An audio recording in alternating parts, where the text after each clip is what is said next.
Good evening. Today is May the 5th, or excuse me. I don't need to rush this year that quick. This is May the 1st, and my video is going to be, what is God made of? It's a post that I found from somebody I've followed for a long time, and I really trust J. Werner Wallace, which is a cold case detective. And he's written extensively on ways that we can help share our faith with others, and to do it in a way that we want to share Scripture, showing everything, because everything needs to be aligned with Scripture to be biblical. But at the same time, we need to use our minds and the knowledge that it's available.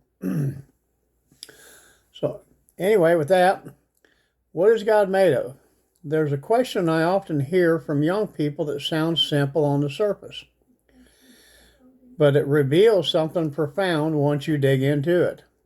A 10-year-old once asked me, what is God made of? It's an incredible question because it forces us to think beyond what most of us naturally assume about the world. When we talk about things being made of something, we're operating out of our experience in the physical and material world.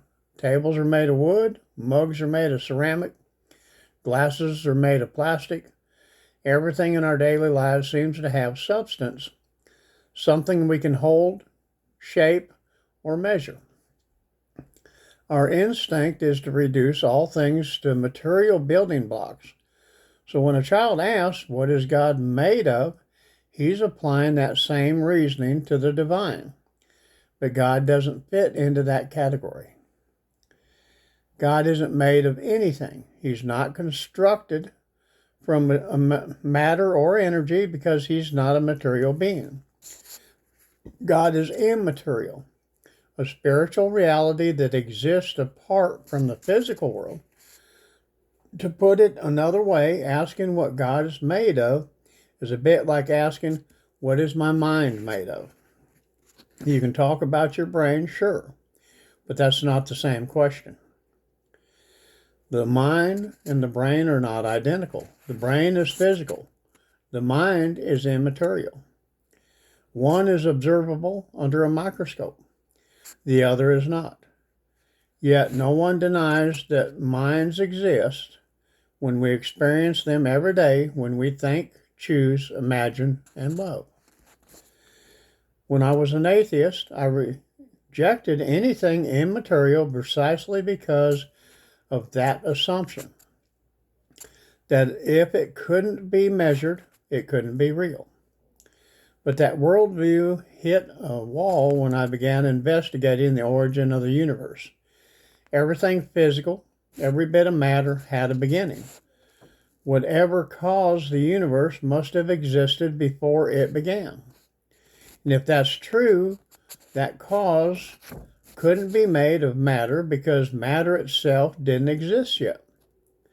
The best explanation then for the existence of a material universe is an immaterial, timeless, powerful creator, God. Now, when we talk with children about these ideals, our goal isn't to give them a college course in metaphysics. It's to open up a new category of thinking. Kids usually assume there's only one kind of reality, the physical one that they can see and touch.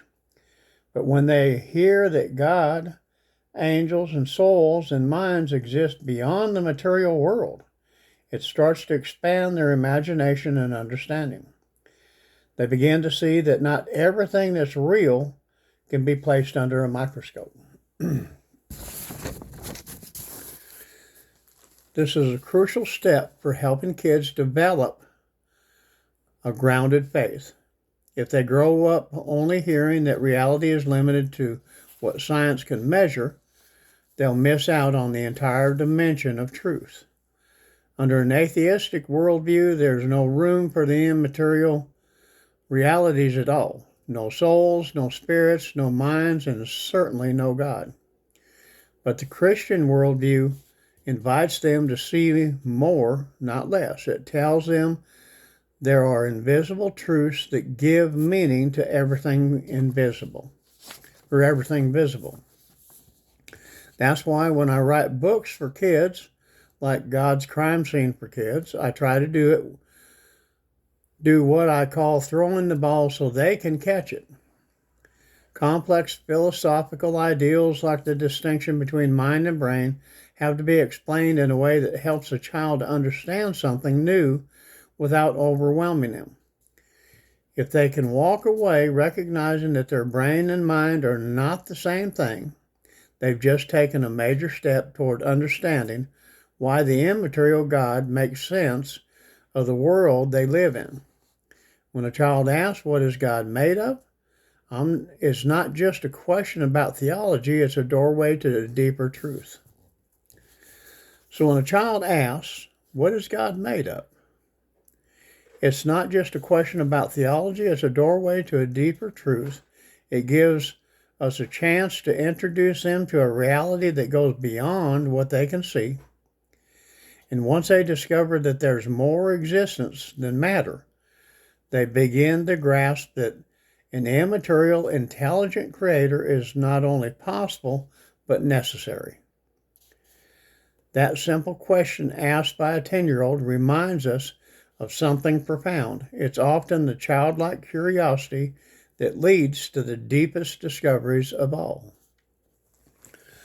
So we need to keep this in mind.